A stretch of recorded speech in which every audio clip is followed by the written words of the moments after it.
What's up, my pilots? Angry Poncho here. Welcome back to 4 FireReds 1 Controller.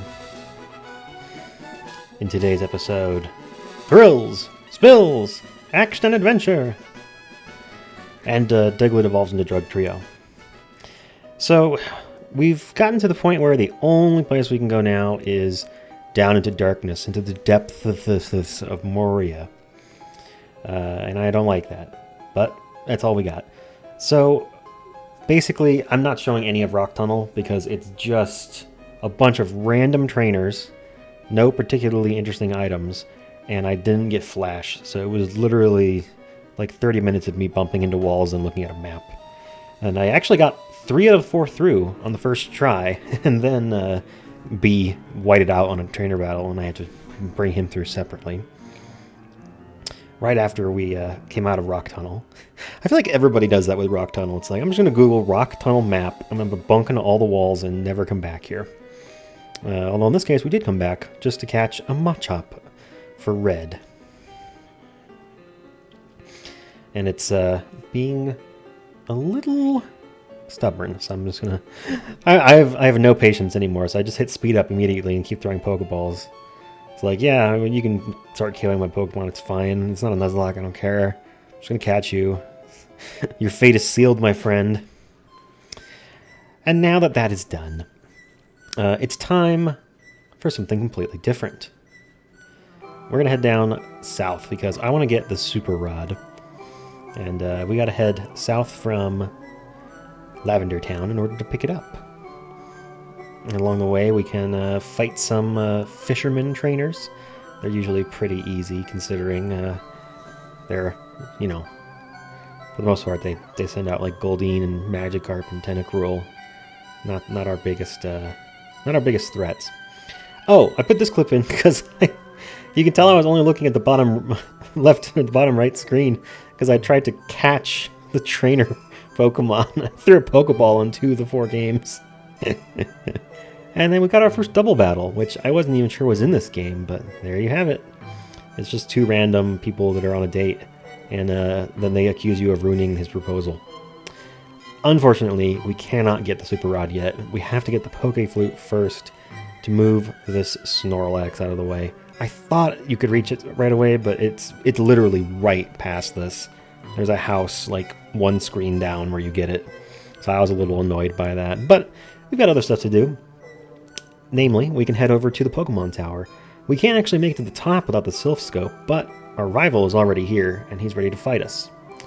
I'm not entirely sure why there's a rival fight here, where his highest level Pokemon is 25, when you can't catch Pokemon here because they are all unidentified ghosts.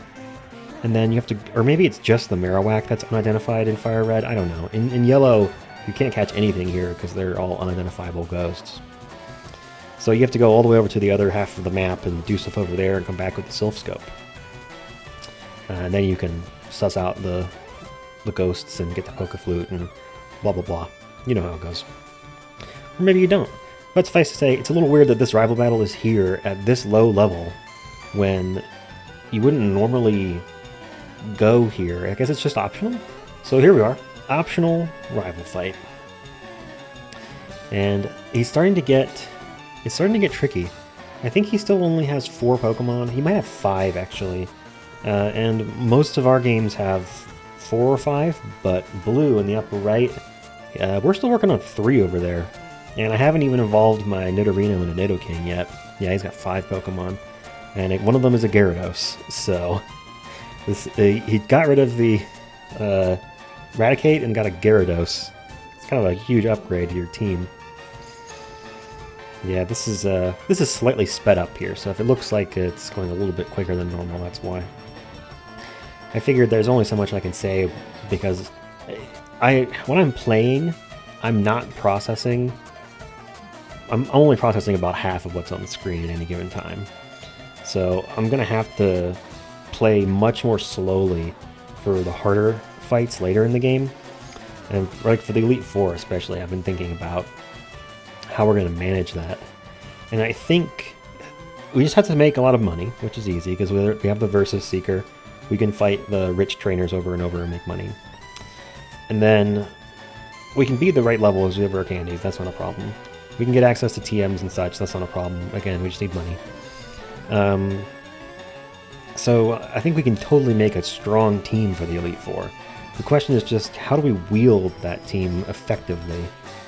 I'm going to have to play, I think, really slowly in executing our plan, and then really quickly in the moment if I get an opportunity to swap Pokemon on one screen but not on another.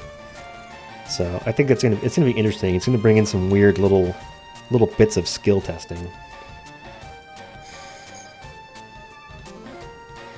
The fact that the rival sends out his starter second makes the fight tricky for most of these too, because, well, we have a disadvantage just by default there. Nidorino is asleep in the top right. The other two Pokemon have fainted. And he's 5 levels higher and just snoozing while eating these razor leaves. The funny thing is, you think about the way you maybe played Pokemon as a kid, and there's two ways. When you're a little kid, you probably just over-leveled the hell out of your Charizard and just fire blasted everybody. But then when you get a little older and you're like, oh, I'm supposed to use like types and stuff. So you just keep switching, playing on switch mode, and just always sending out whatever Pokemon has an advantageous type matchup. But you don't actually have to have a type advantage. Oh, Kadabra's trying to learn Future Sight here. And later in the video, Alakazam will try to learn Future Sight again, which is kind of funny to me. The move's terrible in this gen. It does less damage than Psychic, and it takes 2 turns for it to happen. Maybe you can set up like 2 hits in 1 turn so they can't heal with a Hyper Potion type of thing, but it's just bad. In later generations, I forget exactly when, I would say at least Gen 6 or 7, they increased the power of Future Sight to 120. So there's actually a reason that you would want to wait 2 turns to get the damage. It's now stronger than Psychic and still has 100% accuracy. Yeah, so Blue has already washed out against the rival battle, but it's fine. We're going to get our first Forfar later in this video, so get excited about that. There's 2 of them, actually. We've reached the point in the game now, or we're getting close to the point in the game where the map starts to open up for us, and that's really exciting. This is my favorite part of Red and Green, is once you get the way to Saffron open, and it's like, okay, well now I can just go wherever I want. I got all these towns I can go to, I got all these gyms and dojos I can do, I got rival fights, I got Team Rocket fights, I can do all kinds of stuff. And when I was playing through Pokemon Yellow version recently on my phone, well, I was on a plane, and I think it took me all of like 5 hours to beat Yellow version with speed up, and I was just like zipping around from place to place. Ran into a lot of weird Gen 1 stuff that I forgot was a thing. Like when I was trying to use Bite to get super effective damage on a Starmie in the Misty fight. And it took me a while to figure out why it wasn't showing the text. I thought maybe it was a Generation 1 bug. And then I remembered that it was just my brain that was bugged, and Dark type didn't exist yet. So Bite was just a normal type move. And it was like kind of a forehead slap moment for me of like, dope. And then there's other weird stuff like the Alakazam line being so insanely busted because special is 1 single stat. Alright, rematch on Blue's screen. I want to show y'all that Drowsy and Hypno are not as bad as everyone thinks. They're definitely worse than the Abra line, but not by a huge amount. And I think they're really, the biggest thing holding them back is Hypnosis's accuracy.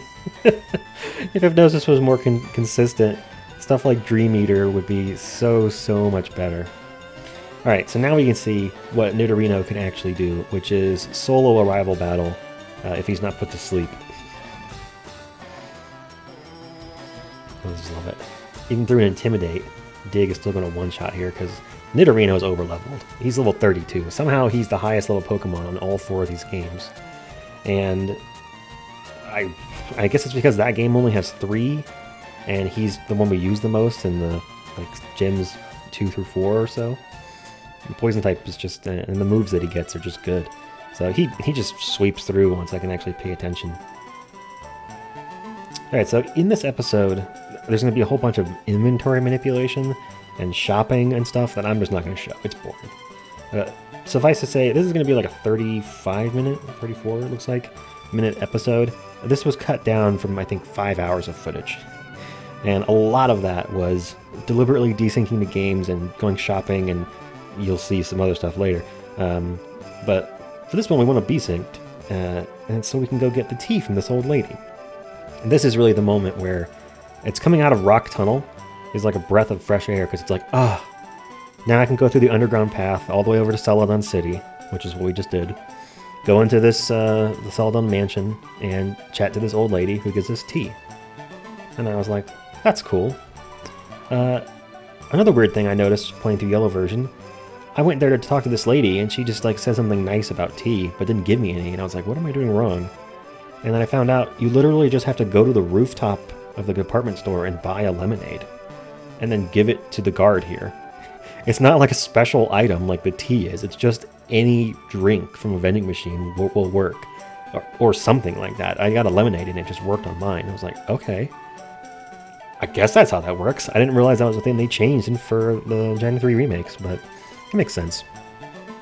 Alright, now we're headed up to the top of that same building where we got the tea. And I don't know what this room up here is. It's like a Pokemon classroom or something.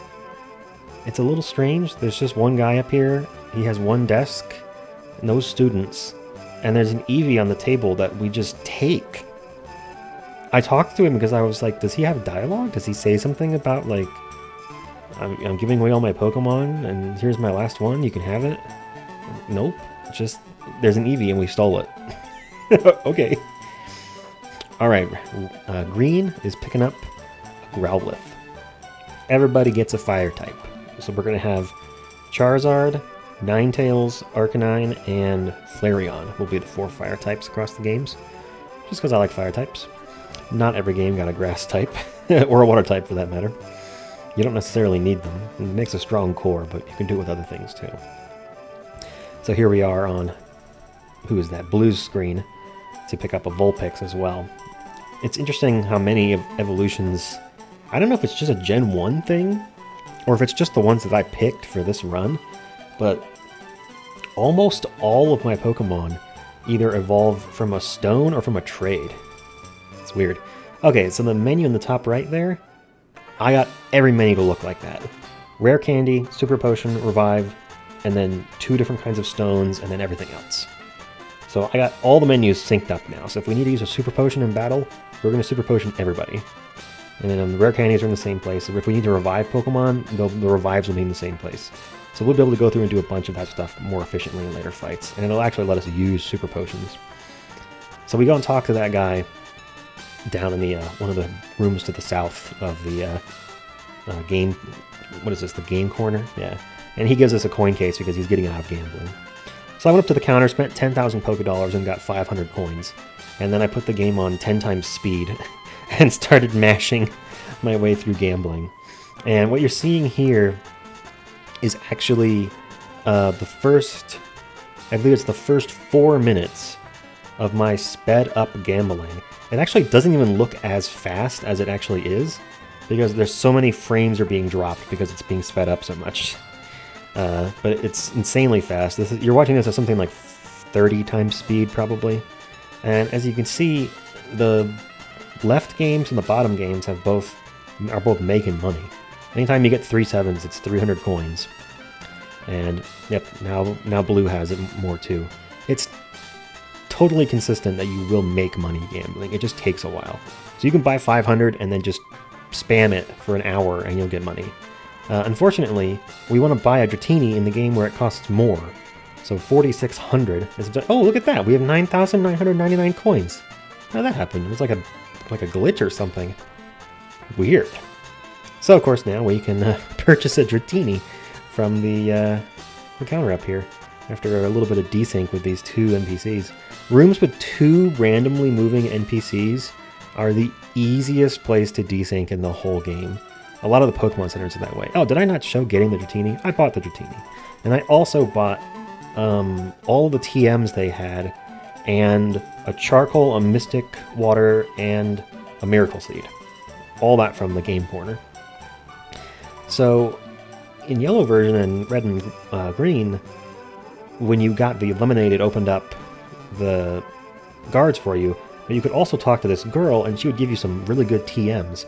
I think she gave you, like, Ice Beam, Thunderbolt, Tri-Attack, or something like that. Like, some of the best TMs in the game are locked behind this weird, thirsty child.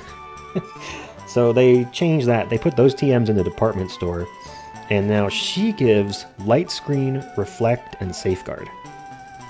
So we're going to go ahead and buy her a freshwater, lemonade, and a soda pop, and she'll give us those 3 TMs. So at some point we can teach Reflect and Light Screen to as many people as we want, and that might honestly be a winning strategy for some of the later gym leaders. So I'm just going to have that in my back pocket for a while, and we'll see if it comes around. I'm getting a little thirsty, so I'm going to take a sip of my drink. Up next is Rocket Hideout. You know what that means. It's the bane of Twitch Plays Pokemon. I'm trying to do sliding floor puzzles without the games becoming desynced.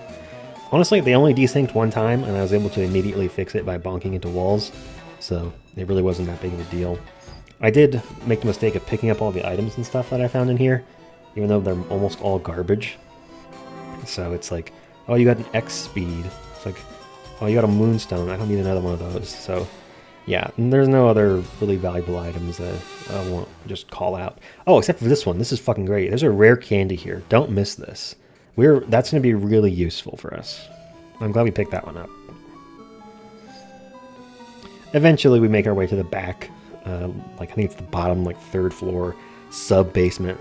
There's a guy chilling in the break room, pretending that he's been working all day, who has the lift key. So I'll show this fight, because it's the one required grunt in this whole place, I think. Well, there's a couple that block a couple paths, but this guy is plot relevant.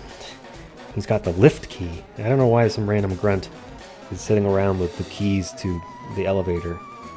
Like, shouldn't Giovanni have the lift key on him because he went down the elevator already? If he doesn't have it, how is he going to get out? Is it like this guy's job to, like, chauffeur Giovanni? Is that who this guy is? Is he Giovanni's chauffeur? Also, there's no roads, so maybe he's like the back half of Giovanni's tandem bike and he does all the work pedaling. Like, I'm trying to think about what a chauffeur would be in a role with no cars. No, if you've never ridden a tandem bike, it's an experience that you're missing from your life. It's like 5% harder than riding a bike by yourself, but it allows for so many weird little, like, relationship moments. I fully recommend that you go ride a tandem bike with, like, one of your friends or your spouse or whoever, because it's like, it will be funny. You will be laughing. All right, lift key guy wasn't very hard, so let's level up. Fight Giovanni.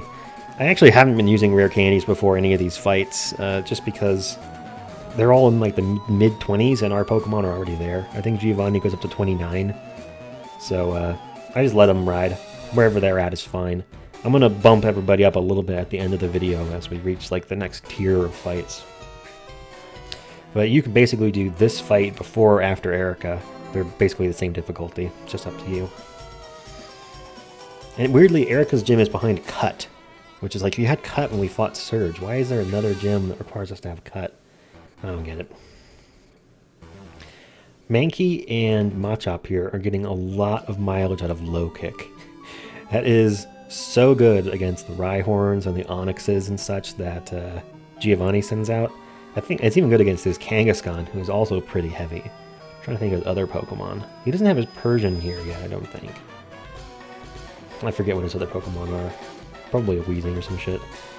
But Low Kick is just, can almost sweep his team. And he's only got the 3. Actually, he only has those 3.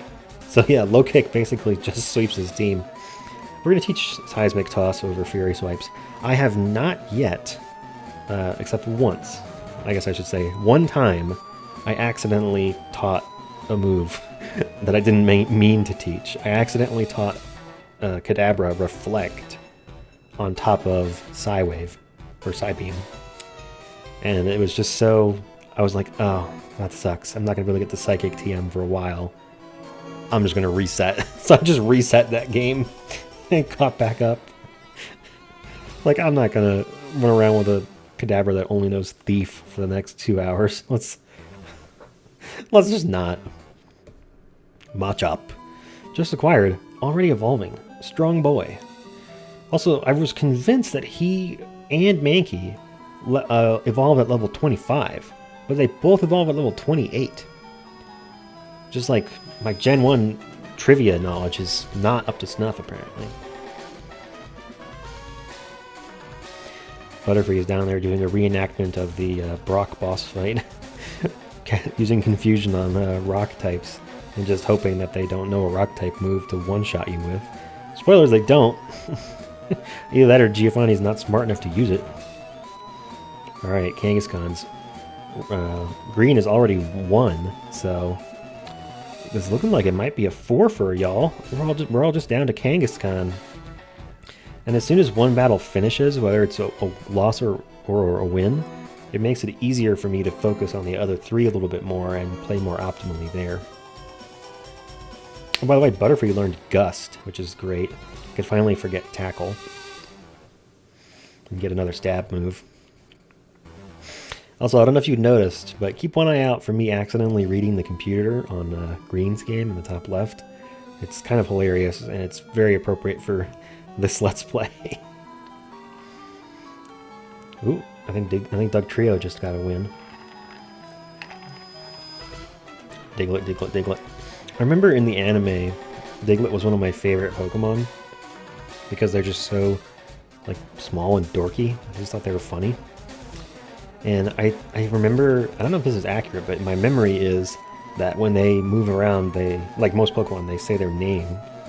But Diglett specifically would go, Diglett dig, Diglett dig, Diglett dig. And it's just like, yes, Diglett, you are digging. Good job. I just want to pat him on the head, tell him he's a good boy, you know? Like, they're just so adorable. They're like weird little ground worms. Oh, and Drowsy's evolving the Hypno. That's cool. I don't know where he got that coin. Don't ask questions. He's pointing at me like, you! I want you! For the Elite Four. That's a 4 baby. And we got the Sylph Scope. And then on this computer it says, it's all complicated words and numbers that make no sense. Me watching this Let's Play. Alright, now it's time for Erica's gym. The pervert is out here. Apparently they took this guy out in later versions of Kanto, which I don't know how to feel about it. I feel like the pervy old man is almost like a trope in Japanese media. And I don't know if it's actually offensive. Like, I don't get it. I always thought it was funny. Because that guy's always portrayed as like the butt of a joke. Like, he's always like the lecherous old man who everyone is like, ugh, you know? Like Master Yoshi in Dragon Ball. The show never tells you that his being horny on main is a good thing. I don't know. Just one of those things, I guess.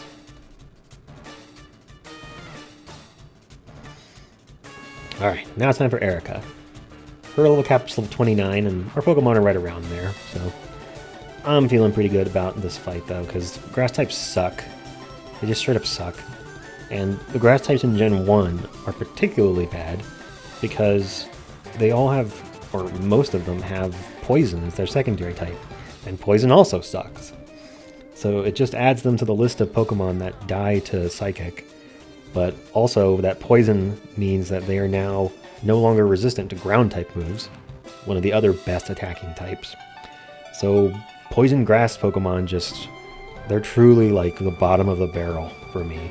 If Bulbasaur wasn't a starter, there's no fucking way he'd be on this team. You may have noticed, I don't have a Vileplume or a Victory Bell on any of these teams.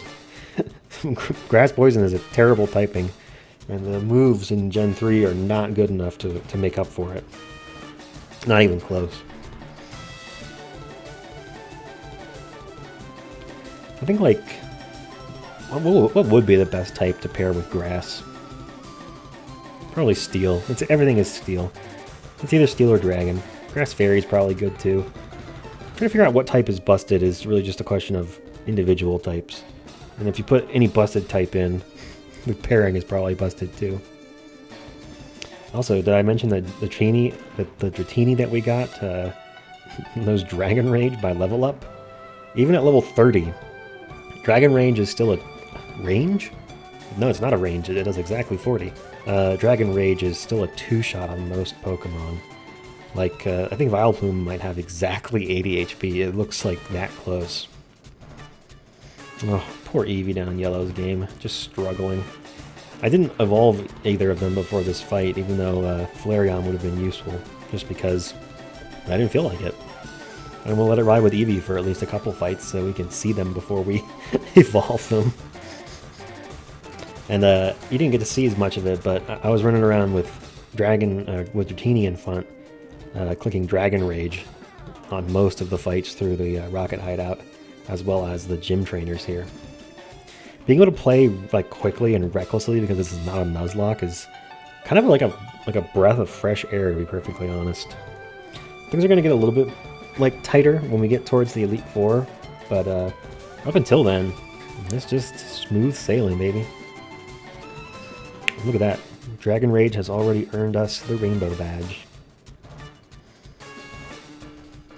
Yeah, see, here's Sandslash on Yellow's game is able to use its stab type, Dig, for neutral damage because Victory Bell has a fucking poison subtype. It's like, why? It's also a shame that the Gen 3 really... Gosh, if Gen 3 had the stuff that was added in later gens, like the physical special split, typing, like the fairy type, and the balancing changes on moves and type effectiveness, like Steel no longer resisting Dark or whatever it was, and then Fairy type being added, Geeky Drain is now 75 instead of 60, that kind of thing. If the Gen 3 games had that stuff in them, I feel like they'd be perfect Pokemon games. I don't really like how Pokemon look in the 3D engines that are out there. The ones in Gen 6 and 7, I guess, on the 3DS, I just hated them. Like, the way they look is so bad. I don't think I've ever beaten Sun and Moon, because they're just so fucking ugly. And I only played through X and Y once. It's kind of a bummer. Both because I thought Megas and Z moves were stupid. Doesn't help. And then I never did play Sword or Shield either, because that was just like embarrassing how badly they ran on the Switch. I just wasn't interested in playing a game that ran at 15 FPS at 900p in 2021. Come on, man. But I did play Legends Arceus, and I really liked how the Pokemon looked in that. I think that was the first one with like the better Switch graphics engine. That, and then Scarlet and Violet also were pretty good. So don't just think I'm one of those backwards Gen 1ers who only likes the old games. But I think if you're playing 2D, like the Fire Red Emerald aesthetic is where you want to be. Alright, time for some more evolution now that we've stomped on the grass type trainer. I managed to figure out how to get two of my Game Boys to connect to each other so we could trade. And now I have to figure out how to trade with the same inputs. Spoilers, it's menu desyncing. Just wiggling the cursor back and forth until we get to what we want. So I went ahead and traded my Kadabra for my Graveler. And now they're going to evolve. And then of course I immediately traded them back. Like literally every single person does with trade evolutions. Why do they still keep putting these in games? So mad. Just the fact that they've continued to milk this model of making two versions that are 98% the same game, and they still expect people to buy both, and I still fucking do. It makes me so mad. Although I'll be fair, at this point, like for the last 10 years or so, I've only been buying both because I'm buying one for myself and one for Megan. So like, we might as well get different versions so we can get all the Pokemon. But the fact that you have to have a friend with another version or buy both yourself is just such bullshit. Like, there's no reason for Diamond and Pearl to exist. Like, just make Platinum, and that's the Gen 4 game. The one game, you know? Anyway, down here in the bottom left, on the Reds game, we're getting our Electric type, and it's Jolteon. And I'm specifically evolving these EVs at level 30, because that's when they learn Bite, and I want them to have Bite. So it's just an all-around useful move to have access to. Dark does neutral damage to a lot of stuff, and obviously it's good against Psychic types. And then Jolteon is actually going to pick up Double Kick here as well. Not super useful considering Jolteon is a special attacker, but yeah, it's there. She'll get good use out of Bite, at least. Flareon, on the other hand, is a physical attacker, and in this gen, all Dark type moves are special, so not getting the most use out of Bite, but that's okay. It's just a shame that Flareon's just doesn't really like come into its own until later generations. I considered having like a Ponyta or something over there, but meh. Rapidash is surprisingly not good. And considering its whole shtick is that it's a fast Pokemon, it's actually not very fast. There are a lot of common Pokemon that are faster than it, and it kind of bums me out when my Rapidash is going second. Anyway, feeds some rare candies to our Vulpix, and at level 29, he learns Flamethrower, which is awesome, because I had to teach Jolteon Thunderbolt and Flareon Flamethrower from TMs, because they don't learn them by level up until like level 50 something, or like level 49 or something like that, so I was like, fuck it, TMs. Whereas Vulpix, level 29, you get Flamethrower, you evolve that thing, it's ready to go, on site. The only other moves that it gets later on are like just bad. It will eventually learn Fire Spin as a Ninetales as well, which I don't even know if that will end up on one of the move slots. It's just not super useful.